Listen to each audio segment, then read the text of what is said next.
What's up, everybody? Welcome to another episode of Plant the Spear Podcast. I'm your host, Jesse, and welcome to the show.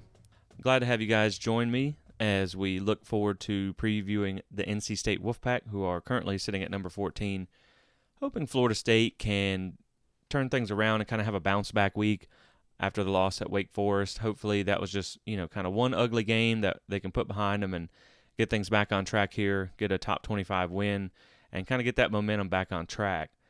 And realistically, with NC State, you feel like this is a very winnable game. They are coming off a loss at Clemson, which it is very hard to win at Clemson. So, you do have to put some stock into that. But they lost the game 30-20, which they did score really late in the game. So, realistically, it was kind of 30-13 late in the game.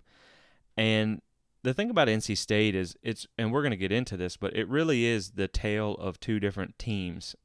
Or the tale of their level of competition, which we're going to elaborate on here in just 1 second. But so 8 p.m. Saturday night in Raleigh, it is going to be an away game. It is going to be prime time. It is probably going to be a little bit loud there. Carter Finley holds just north of 50,000, but Florida State's pretty used to playing in loud environments, so that shouldn't be a big deal, hopefully. I actually consider going to this game because I'm probably about half the distance from Raleigh that I am Tallahassee.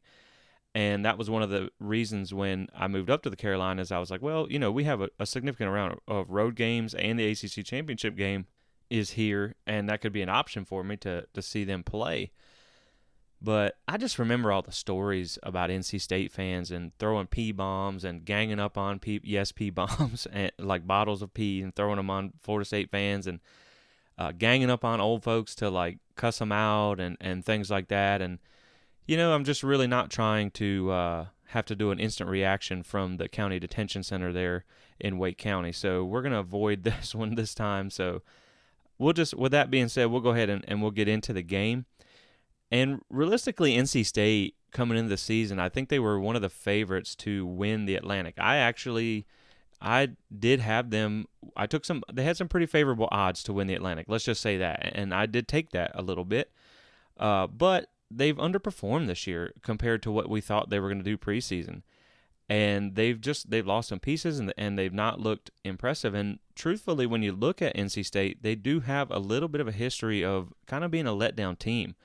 When I did some preseason stuff on them, I found some pretty insane stats actually to think about it. They have one 10-win season in program history ever. In the history of the program, one 10-win season, and their last ACC title was 1979. That's actually pretty hard to believe. And so you can see where they have never really been able to get over the hump and have that really overwhelmingly successful season. I mean, even Wake Forest had an 11-win season last year. So that, it is something to watch. And so just comparing both teams a little bit, Florida State obviously 4-1 coming into this. They are 3-2 against the spread. NC State is also 4-1, number 14 in the country, and they are currently 2-3 against the spread. Again, one of the big things that I talked about was the strength of schedule. Florida State has currently played the 52nd hardest schedule according to PFF, and NC State is currently 79th, and we're really going to hammer on that in just 1 second.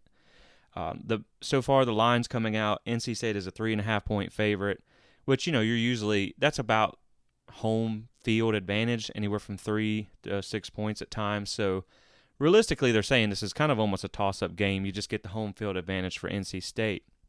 PFF has it as a 4.4-point spread. The over-under is 50.5, so they think it's going to be a pretty low-scoring game, which I could see. Their defense is pretty good, and it's going to be a little hard to move, but their offense is not great either. So Florida State's defense could do enough really to hold them to a low point total. So far, some other stats, just for the fun of saying them. I don't really think it means much for the game, but the cover probability for PFF for NC State is 50.8%. So even then, they think it's going to be realistically like a 3-point game. Win probabilities, PFF gives NC State a 62.1% chance and ESPN a 60.6%. So this is going to be a pretty evenly matched game.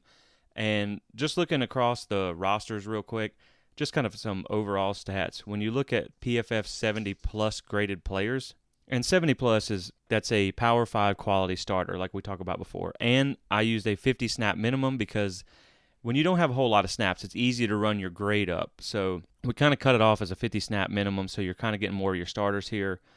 So PFF 70-plus graded players. NC State has 8 on offense, 9 on defense.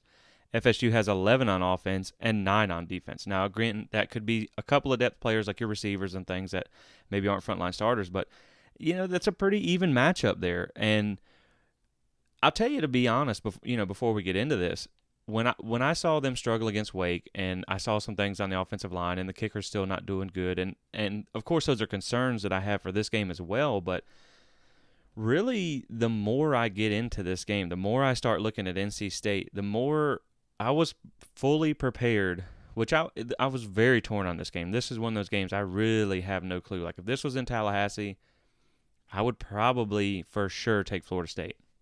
But just after what we saw, I was kind of knowing that we're only going to get Verse back, probably not going to get Lovett or Scott back. I was like, well, man, I hate to pick against Florida State, but this might be the week I have to do it. But the more I look into NC State, the more my pick it's in question. And I still don't know what I'm going to do yet. And we've already started the podcast, so we'll just keep it rolling then. So looking at their total penalties, they average around 7.6 per game, which is 107th in the country. And they are +2 in the turnover margin, which is 39th. So they don't play the cleanest game of football. They have had a turnover in every game so far this season. So there are some opportunities. Last week we saw Wake Forest, like we said, they were good in penalties and they were good in turnovers. And so you had to make sure to play a clean game. Now you are on the road and you want to obviously play a clean game this week, because that's really what killed you last week was all the penalties. You had a turnover and just drive-killing important penalties. So that's something that Florida State needs to improve on this week, but it's not like you're playing kind of a really disciplined team like Wake Forest. So when you look at the last two meetings last year, NC State did win in Tallahassee 28-14, but you didn't have Jordan Travis in that game, and you played them a lot closer, honestly, than people expected. And then in 2020, even when Florida State was terrible, they went on the road, and they did lose, but it was 38-22, because the reason I looked that up even was I guess I had it in my mind that Raleigh's a really hard place to win, and we don't normally play well there. I mean, I will admit that. They don't, but when you look, I just kind of wanted to be like, well, how bad do we really play in Raleigh? And so the series total was 26-15 all time, and unfortunately it is 1-4 in the last 5 meetings going towards NC State. But Florida State is 5-6 since the year 2000 in Raleigh, so it's not like they're terrible up there. And again, you also have to understand that a lot of those losses piled up late, so I don't think it's that terrible of a place to play. Now, again, like we said, they haven't played there well, but it's not like you're going at Clemson, who has like a ridiculous win streak at home right now, or something like that. So, with that being said, let's just kind of get into NC State as a whole. And I want to start by talking about their schedule so far this year, because this is really it was really eye-opening for me to go through and look at a lot of these, because they have had a very weak schedule so far.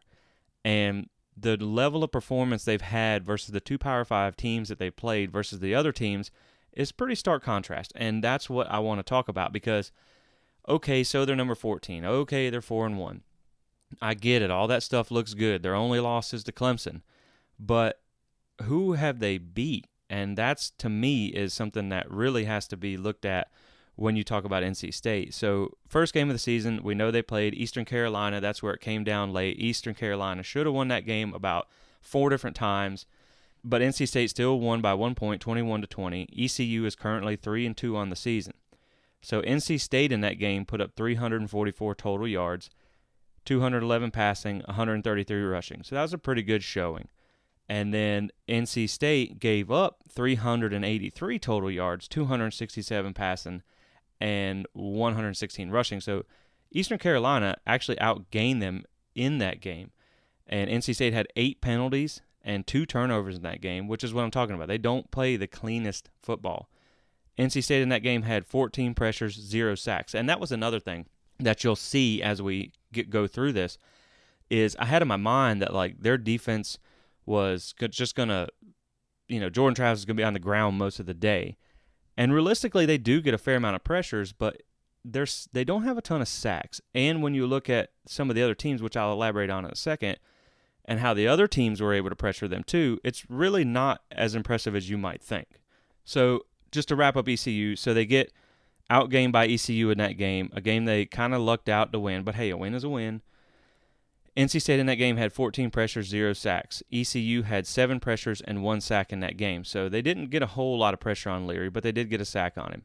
So then you move on to Charleston Southern, who is currently 0-4, and they won that game 55-3. So you beat up on a bad FCS team, and you put up 538 total yards on them, 321 passing, 217 rushing.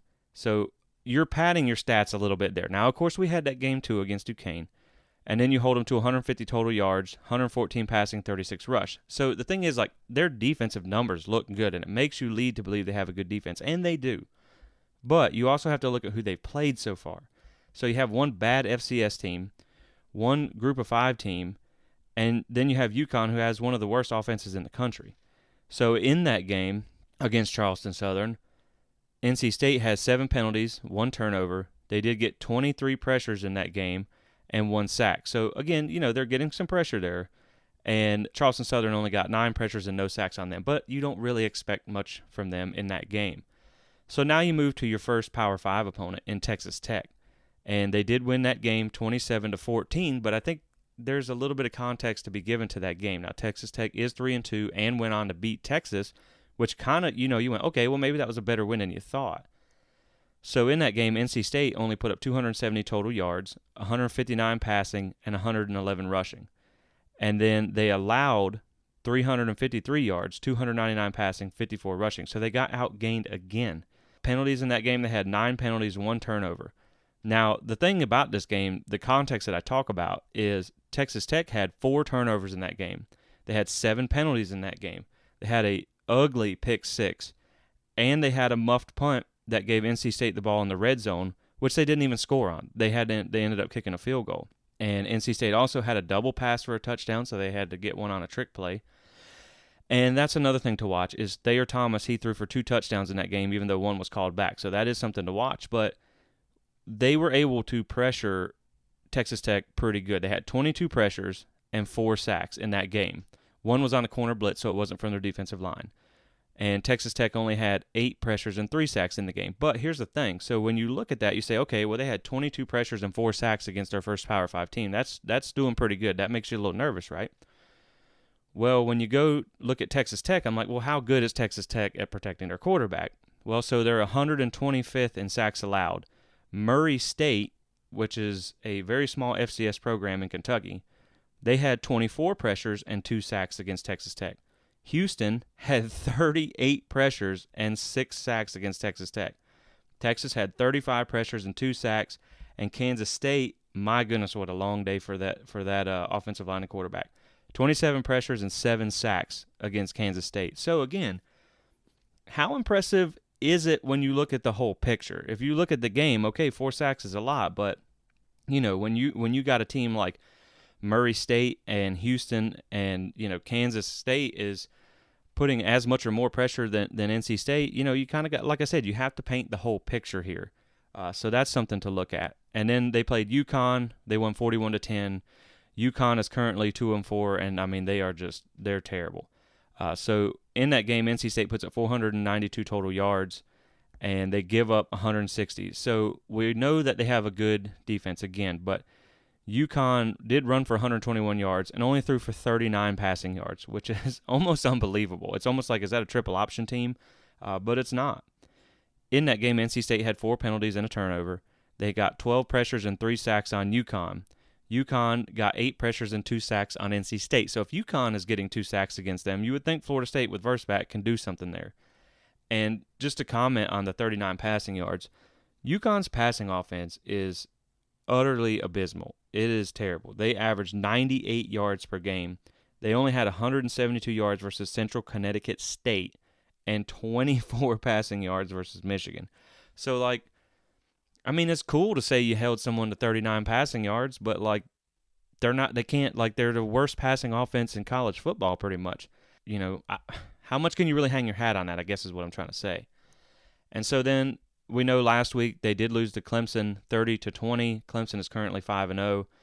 in that game, they put up 279 total yards, 245 passing, 34 rushing yards. So Clemson they held them way low rushing to 34 rushing yards. In that game, they allowed 354 yards to Clemson, 209 passing, 145 rush. So when you look at them in 5 games so far, they've been outgained by the opponent in 3 games. This team is not unbeatable. In the Clemson game, they had 10 penalties and 2 turnovers. Again, like I said, they're not the cleanest brand of football. The context in the Clemson game too was they had a late score by NC State, like I mentioned earlier, and so it was 30-13 with 3 minutes left in the fourth quarter. So that game probably wasn't as close as it was because I'm sure there was a little bit of prevent going on there, to a degree to the end when you knew the game was kind of out of reach. NC State in that game had 14 pressures, 0 sacks on Clemson, so they held them to 0 sacks. Again, the production drops off when you face a better team. In that game, Clemson got 19 pressures and 4 sacks on them. So, yeah, I mean, that's the thing is like when you look at the Power 5 teams, they have not had nearly as much success. And so, like when you look at Clemson, they got in their previous games, Wake Forest had 17 pressures and 2 sacks. Remember now, NC State had 14 pressures and no sacks. Furman, I don't even know where. I think Furman's in Greenville. I should know that because I live in South Carolina. But Furman had 23 pressures and 2 sacks. Georgia Tech had 17 pressures and 3 sacks. So they had the third lowest of all, or the fourth lowest of 5 games so far. So again, I mean, my main concern is Florida State blocking them. And yes, it was concerning what they had happen against Wake Forest, where they lost up front on both sides of the ball. But again, I mean, just kind of look at some of the numbers. Like they maybe they're not as good as they look when they have to play actual competition, and that's something that really kind of swayed my mindset here in this game. Now they did have 10 tackles for loss against Clemson in that game, and they are a pretty good defense. So make no mistake about it. I'm just saying that they haven't really played anybody a whole lot yet. So in that game, let's look at some rushing defensive numbers that I find interesting. So NC State in that game ran the ball 18 times, and they had stopped runs, which is for 2 yards or less. 8 of those were stopped. That's 44% of their runs went for 2 yards or less. And then Clemson in that game had 38 rushes, and their stopped runs were 20, so 53% of the run. So they can control the run pretty good, but you can also control their run pretty good too. Some notes I have on them just so far overall as far as the team goes. They have a pretty weak strength of schedule. We already discussed that.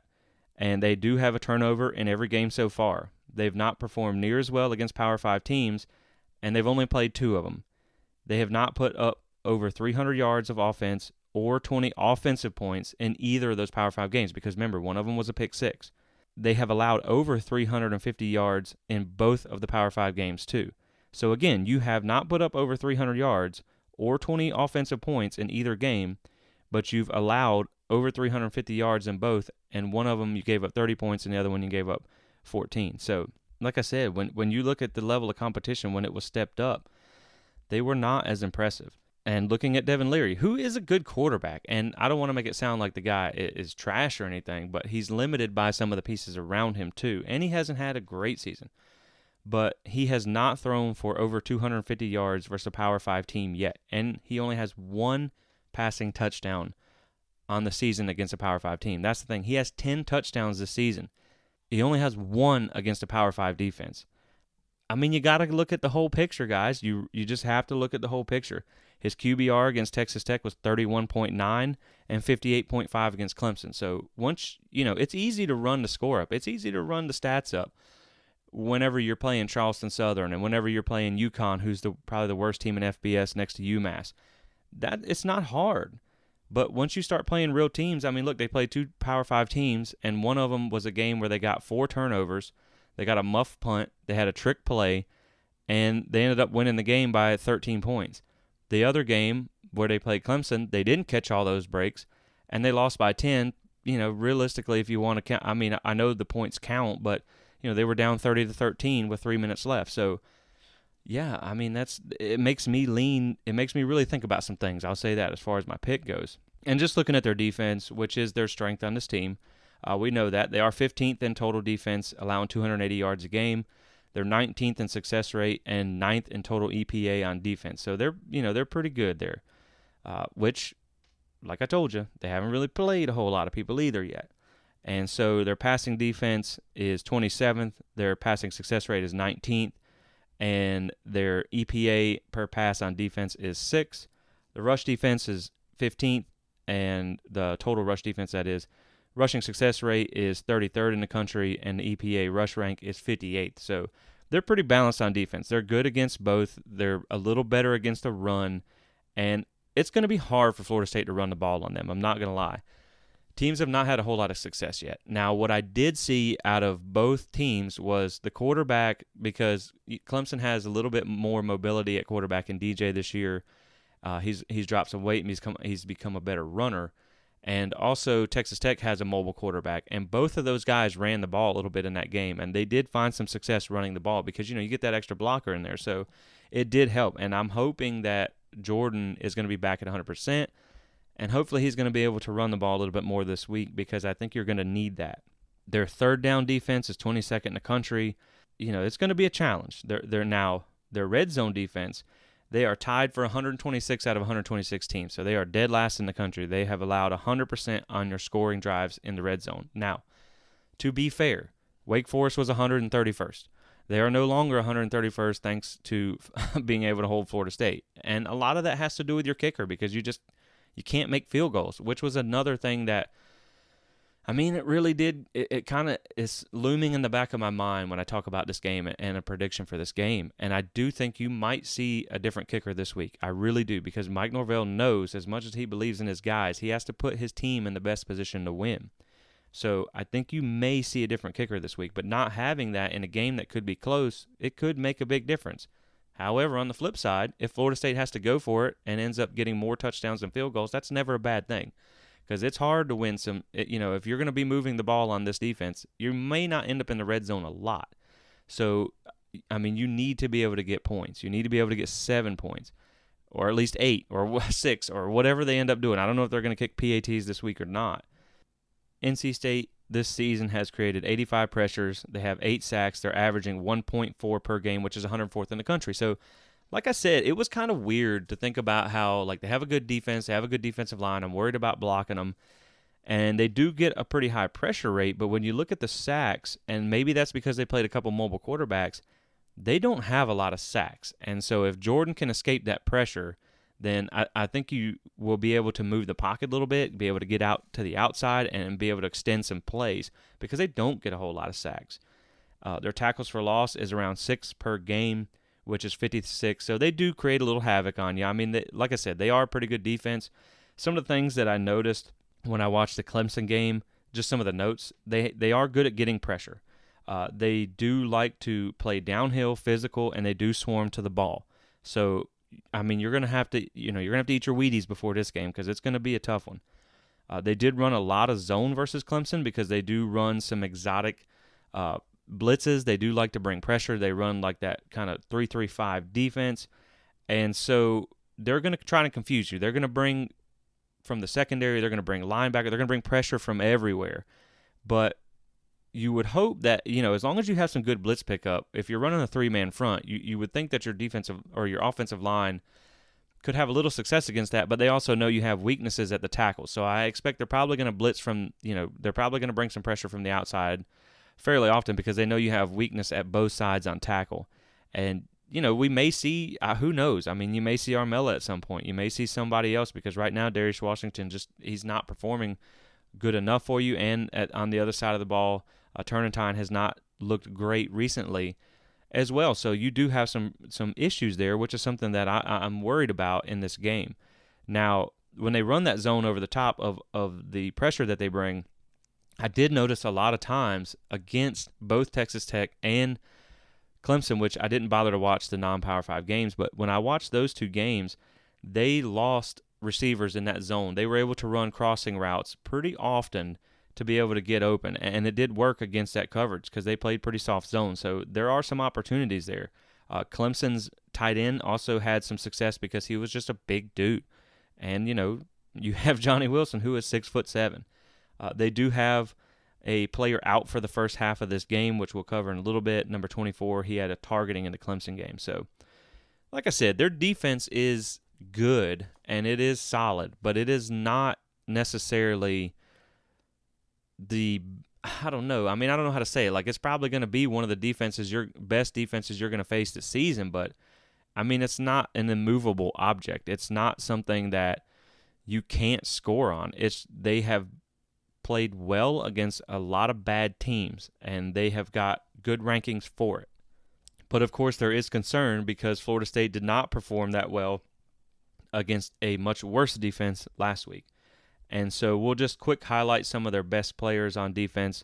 Looking up front at the defensive line, some of their starters, you have the defensive end who has a PFF grade. Their best pass rusher is going to be number 45. He has a PFF grade of 78.6. He has 15 pressures and a sack on the season. But, again, as the trend with every other stat we've talked about with them goes, 6 pressures and 0 sacks versus Power 5 teams and a very high missed tackle rate. So a lot of his pressures came against those weaker teams. His pass rush grade is 79.2, and a lot of these guys' PFF grades, I think, got padded by playing those worst teams. So then, of course, up in the interior, everybody knows they have Corey Durden, number 48, transfer from Florida State, who's been a good player for them. He has a PFF grade of 60.7, which is just above average, and only 3 pressures and 0 sacks on the season. And his tackling grades have been downright terrible, to be honest. So, I mean, when I looked at the second highest snap graded player, their backup has better numbers and grades than Corey Durden so far. So they're, I mean, how much are you worried about? I know Corey Durden, when you're playing a nose tackle, you're going to get doubled a lot, which is what we're seeing a lot this year with Robert Cooper. But he's not necessarily a dominant force. Now, he's a good player. Like, I really wish he had stayed at Florida State. I wish you could have kept him just as far as the player. I think there was probably some locker room issues there, and it may not have been a bad total loss. But, he's a pretty big guy. He's a strong guy, but not been the most productive. And then their opposite defensive end, number 9, has a PFF grade of 76.1, 8 pressures, 0 sacks so far, but he has a very high grade in rush defense, 85.2, and he graded well in both Power 5 games. So he's a pretty solid player for them. So maybe run the other way. And but their defensive end players, the depth players, should I say, they both had sub 60 PFF grades. So once these guys come off the field, you may have some opportunity there. At linebacker, they have the number 1, Isaiah Moore, PFF grade of 71.5. Good in run defense, not so much great in coverage. And their other linebackers, number 32 has a PFF grade of 70.5. Whew, that one was whipping my butt. And then linebacker number 11, PFF grade of 56.3. So they do have a little bit of a weakness there at linebacker. They have one guy who's number 11 who's not exactly as good as the other guys. And so DB, they have cornerback number 3, PFF grade of 71.4. He had a good grade versus Clemson, so he's going to be, it's a challenge. These guys, it is a good defense. I'm not trying to sit here and just kind of poo-poo on their defense all day. I don't want to make it sound like Florida State's about to put up 50 points on them because I don't think that's the case. I'm just saying when you start looking at some things, it is interesting. Their cornerback number 24, like we said, he is going to be out for the first half, but he's not been that great. His PFF grade is 59.5, and he's been pretty poorly graded in the tougher games. So who's probably going to replace him is number 25 in the first half. His PFF grade is 63.7, and his only snaps versus a Power 5 team was in the Clemson game when he came in for number 24, and he graded out at a 44.8. So you may have some opportunities there. And realistically, when you look at this defense, there's a couple guys. Like, you have one linebacker who's a little bit of a weakness. You have a cornerback who's a little bit of a weakness there. And their safeties aren't the greatest. So if you can just scheme things up to get the right matchups and you can give yourself enough time to expose those, you have a chance against this defense. And when talking about their safeties, number 10, one of their safeties is a PFF grade. He has a PFF grade of 63.7, and his tackling grades are terrible.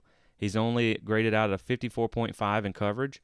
And then looking at Cyrus Fagan, who we also know is a Florida State transfer, number 4, his PFF grade is 59.8, and versus ECU, it was 52.5. Texas Tech was 57, and Clemson, it was 52.7. He's got a coverage grade of 46.9, so he's not been that effective against the pass. Now, he's good against the run, but that's the thing. Like, you have a safety that is a little bit of a weakness in the pass game. Like we talked about, you have a corner, you have a linebacker, you have someone. There are people on this defense that you can pick on. There are players that if you can get those matchups, you can kind of pick on those. So it's going to be tough sledding for Florida State. I mean, I don't expect them to put, like I said, I don't expect them to put up 40 points and 500 yards. I mean, when you look at Clemson's offense, they put up 559 yards against Wake last week, and Florida State only put up 395 yards, I believe it was. This week they held Clemson to around 350 yards. So you have to expect Florida State's probably not going to have a whole lot of success. But, again, they've allowed over 350 yards to both Power 5 teams that they played this season, and yet to put up 300. So if Florida State can get around 350 to 400 yards and you can get into the high 20s, I think you're going to give yourself enough of a chance to win against this defense. And I don't think it's impossible because I think you have better receivers than Clemson has. I think that, your backs, you have a deeper backfield. Now, what's his name for Clemson? I can't think of his name. I'm blanking on his name right now. Will Shipley. And that guy's really good. And he really was – he is the majority of Clemson's success is the word I'm looking for. And so, but you feel good about the guys that you got too. Now, I don't feel as good about our offensive line blocking NC State, but I feel like our playmakers out wide and the depth at running back is something that is comparable, if not better, than what Clemson has. So I think you're going to need to see Jordan use his legs more this week. I think you're going to need to move the pocket to get away from some of this pressure that's going to be coming. But I think you do have some opportunities. I mean, you still have Johnny Wilson out wide. You still have Micah Pittman. You still have, a plethora of receivers and some really good backs. But you're going to have to strap it up and bring it because I'm worried about this offensive line. I'm worried about your tackles. And so you can find some success, but it's going to be tough sledding. It's just, again, like I said, when you really start to look at who they've played and how they performed against the different levels of competition, it does make you feel like there are opportunities there.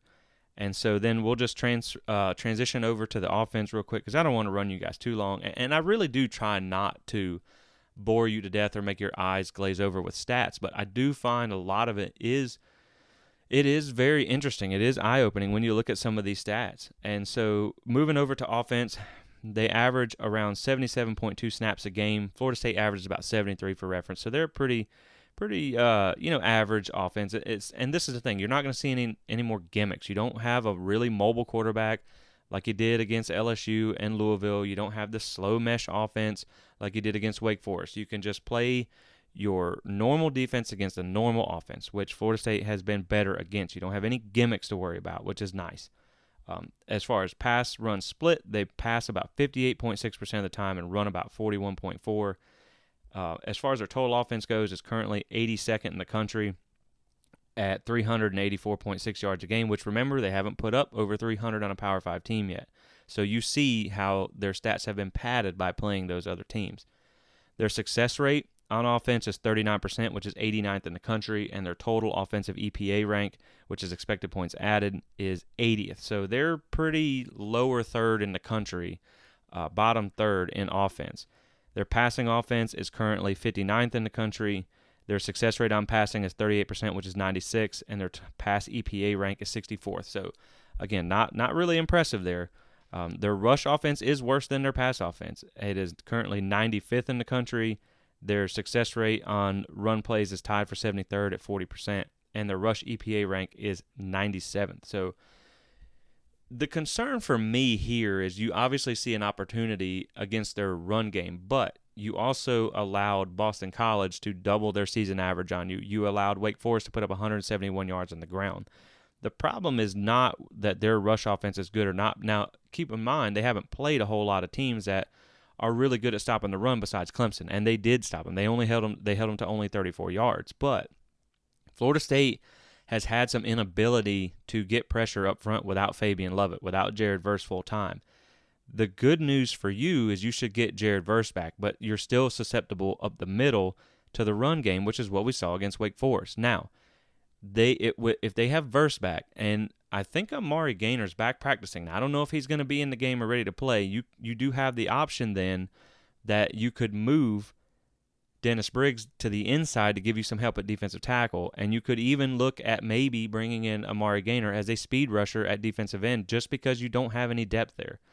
And so like I said, I mean, there's some opportunities, but having Jared Verse back is going to be huge in this game because one stat I put out on Twitter the other day from the Wake Forest game for defensive linemen only, Jared Verse, coming off an injury, had 23 snaps for 3 pressures and 1 sack.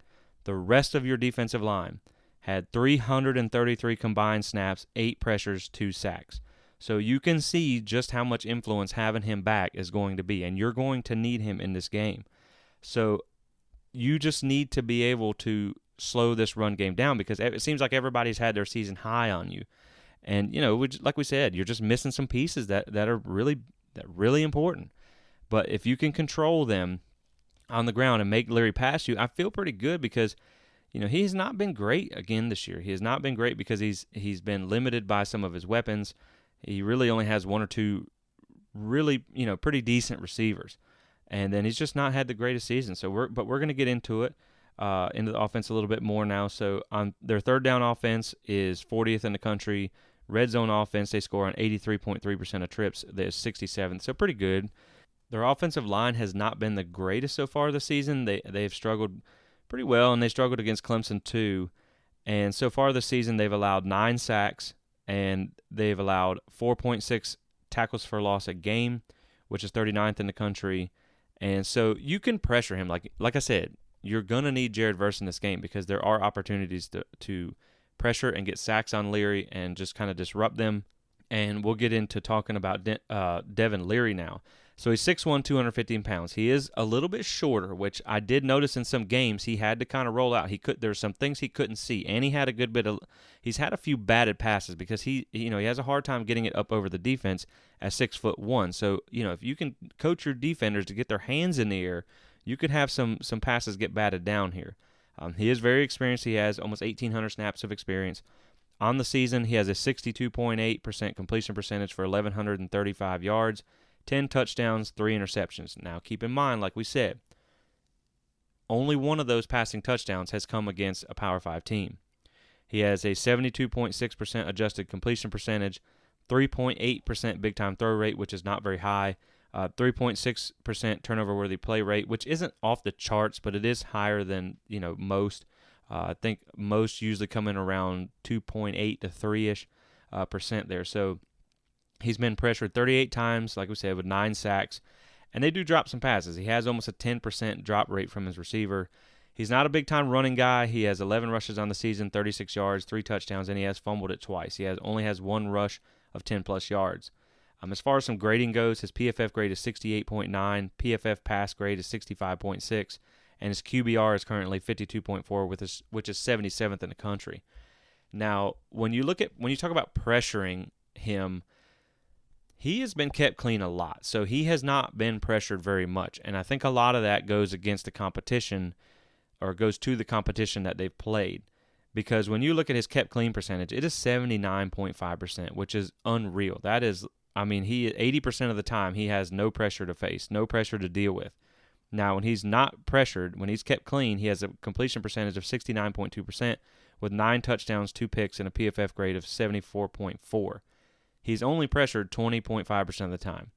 But in that 20% of the time, he has a completion percentage of 31%, 1 touchdown, 1 pick, and a PFF grade of 39.2. So, unfortunately, you don't have Lovett up the middle to help. But if you have Jared Verse in there creating some problems for this team, creating some problems in the backfield, if you can maybe send a little bit of, a little heat his way and pressure him, the drop-off is astronomical.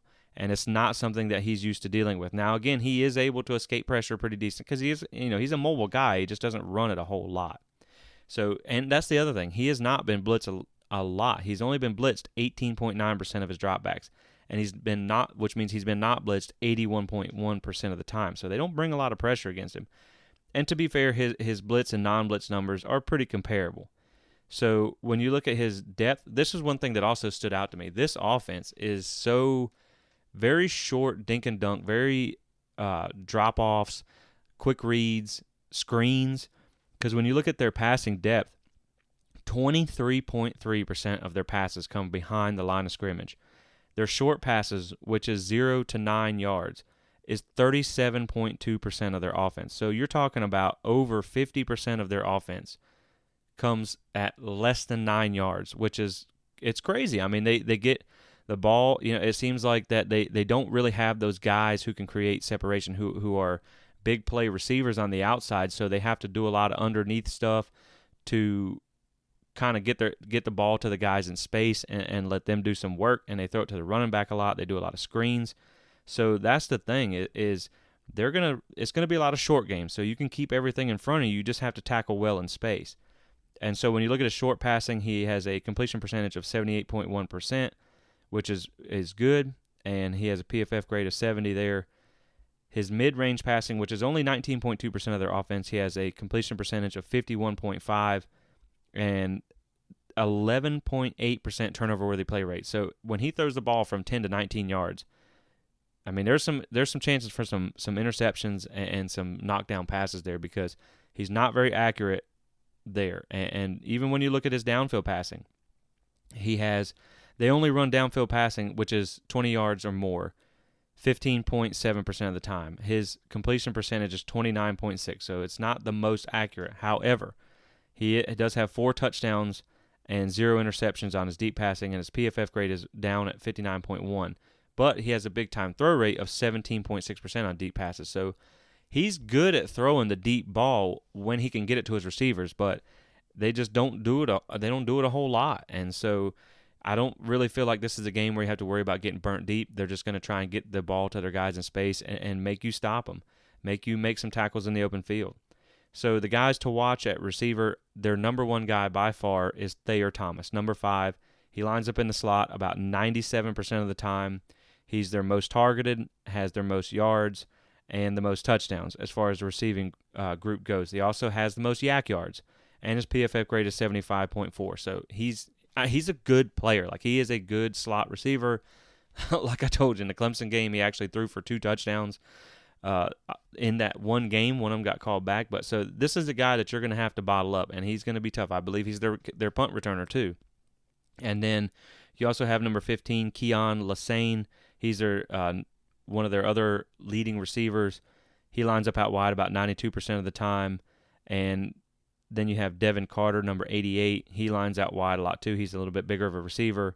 And both of those guys have a PFF grade around 60. So not anything special. Like, that's the thing about this NC State offense. They don't really have anything impressive at running back. That's something that stood out to me as well. They don't really have a great running game, and they don't really have a special running back. They lost a couple guys last year, and they don't really have anything special out wide besides Thayer Thomas, or receiver, should I say.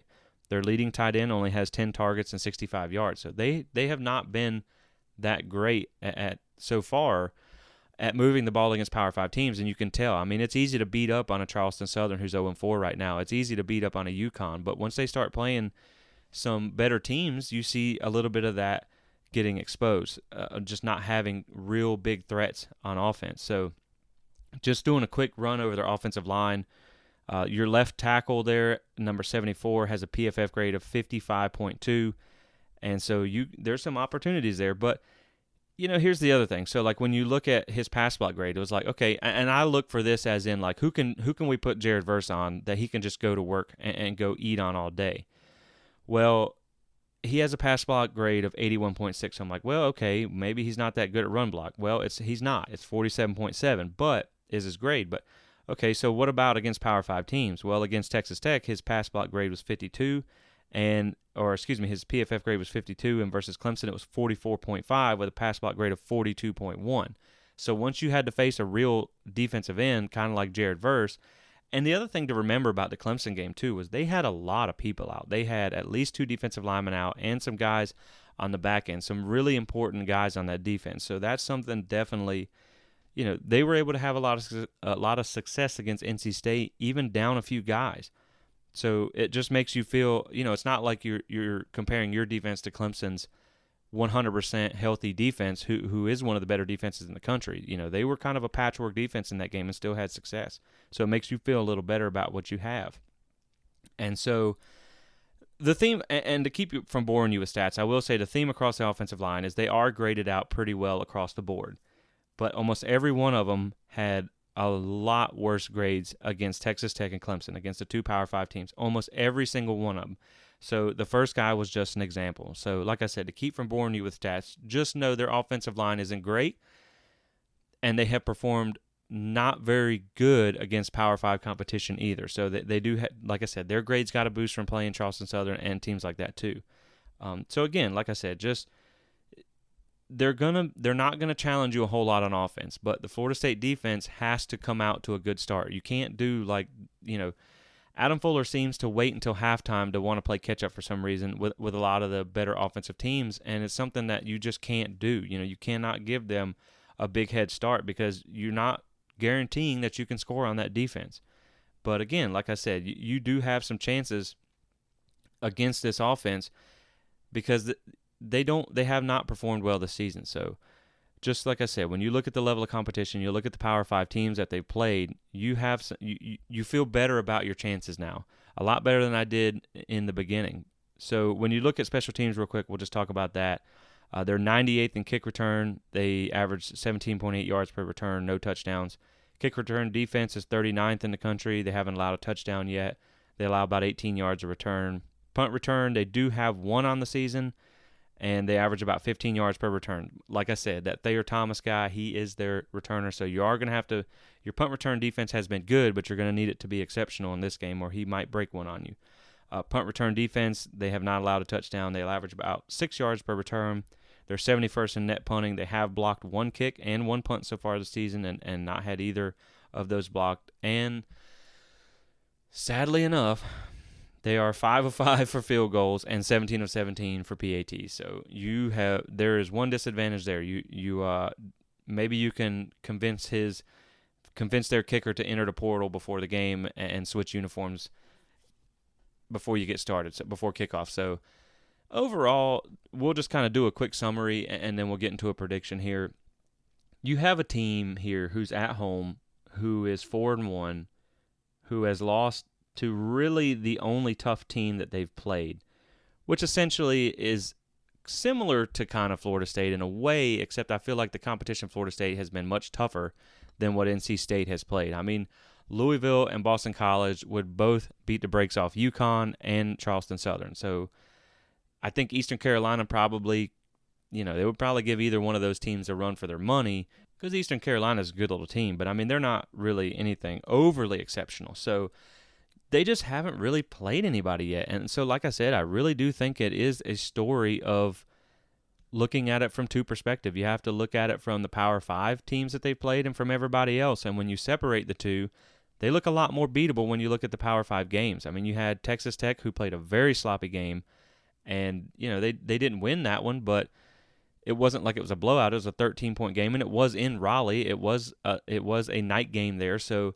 they had the loud crowd. They had all the advantage and everything, and you had a team that had 4 turnovers, a muff punt in the red zone, and NC State ran a trick play, and they still got outgained by Texas Tech with everything that was going on. So that's the thing, and then you look at Clemson. They were the best team that they've played, and they lost by a couple scores. So to me, it just makes you feel a little bit better knowing that a lot of the high ranks they got because of their good stat numbers came against not great competition. Now, like we discussed in the last episode, post-Wake Forest, was Florida State hasn't played a ton of teams either that are real tough, but you've seen yourself against some competition, a top 25 team. You've seen yourself against LSU, who was another quality opponent. And like I said, the things I don't like is that your offensive line struggled against Wake Forest. Now, it wasn't necessarily your interior, but it's your tackles, and that could be a problem in this game. I don't like going on the road and playing at night, which you've already been in that atmosphere before. Well, let me rephrase that. You've already been on the road at night. I don't think Louisville was going to be quite the atmosphere that NC State will be. I think because they feel like they can beat NC State or Florida State, I feel like their crowd feels like they can beat Florida State. And so they're probably going to show up for this one. This is only their second big home game of the season after Texas Tech, so I do expect a good crowd for them. But it just makes you feel a little better. I mean, like I said, I worry about the kicking issues. I worry about blocking them. I worry about being on the road at night. But I was surprised, like I said, when I did the research, when I started digging into the numbers, it honestly surprised me. I thought NC State was I was going to pick them to win. I really was. I was going to pick NC State to win, and I really do feel like this game is still a toss-up, and I do feel like Florida State could come out and lose this game if they don't come out ready to play. If they play like they did against Wake Forest, they'll lose this one. There is no doubt about that. But if you come out ready to play, if you bury what happened last week and you don't have 11 penalties, and you don't wait till the second half to wake up and start playing hard-nosed football and stuff like that, then I feel like Florida State can go up there and get a top 25 win in a sod game, and they can bring that back home to Tallahassee. And so at first I said that I was going to pick NC State in this game, but I think I'm going to change it, and I really almost can't even predict this one because I just don't feel like it's such a toss-up. It's hard to say. I think you're almost adding a score for novelty reasons, but in this one, I'm going to say, because I don't know that Florida State's going to kick a field goal, maybe I'm going to go Florida State 28, NC State 27. How about that? Let's go in an absolute thriller, 28-27. Florida State gets it done, and they get a win against a ranked team, and it also helps you control where you're at in the Atlantic race. Now, of course, you're going to have some things happen with Clemson still winning, but if you can beat them next week, then you never know. You have to keep winning, and I think you can put together, like I said last week, or last episode, you can still put together a very nice season, and it all starts right now. You just have to rebound. That was the thing I talked about last episode too. I don't want to let one bad game poison the well of what we've seen all season. Now, like we talked about, Wake Forest was probably pretty close to the best team that you've played this season besides LSU.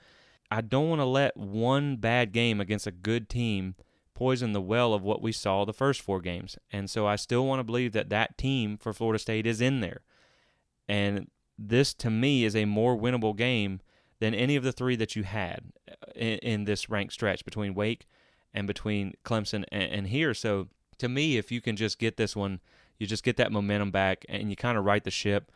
Hopefully they get some things cleaned up, and maybe the hurricane last week just had them distracted, and they've said some things that practice has gone well this week. Again, I think we're only going to end up seeing Jared Verse back, but he should be back in full capacity, which will make a big impact on this game.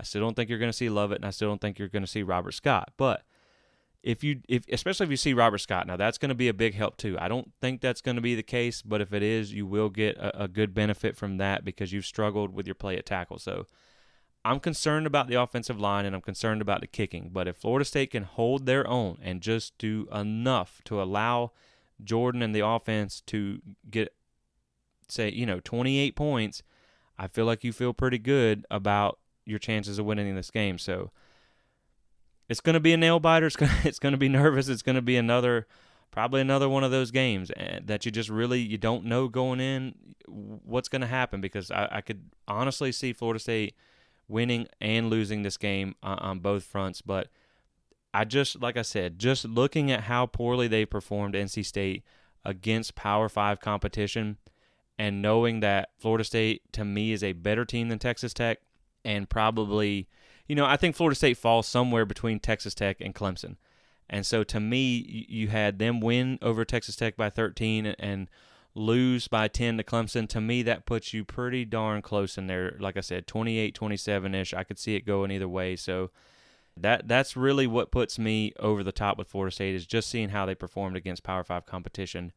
And so hopefully they get it done. I really hope so, because I'd love to get this thing back rolling and bring some momentum into next week against Clemson, which is certainly going to be a tough test, but you're glad you get them home. So we will see you guys on the other side. I do appreciate you guys listening. I do appreciate your support, and I just thank everyone for tuning in. Hopefully we're going to start doing some more things on YouTube. I'm getting some things set up, some things in line right now to do some live streaming and to do some actual YouTube videos, so you don't always just have to listen. If you do catch this on YouTube, if you don't have to just catch this as a YouTube video with just a blank card over it. So I'm working on getting that set up for you guys soon. But again, I appreciate everybody. Thanks for listening. Good luck this weekend. Everybody enjoy your weekend. Have fun. And cheer loud for the Noles. If you're there, be careful, be safe. I wish I could be with you, but I don't have bail money right now, so we'll just leave it at that. But thanks for listening, and go Noles.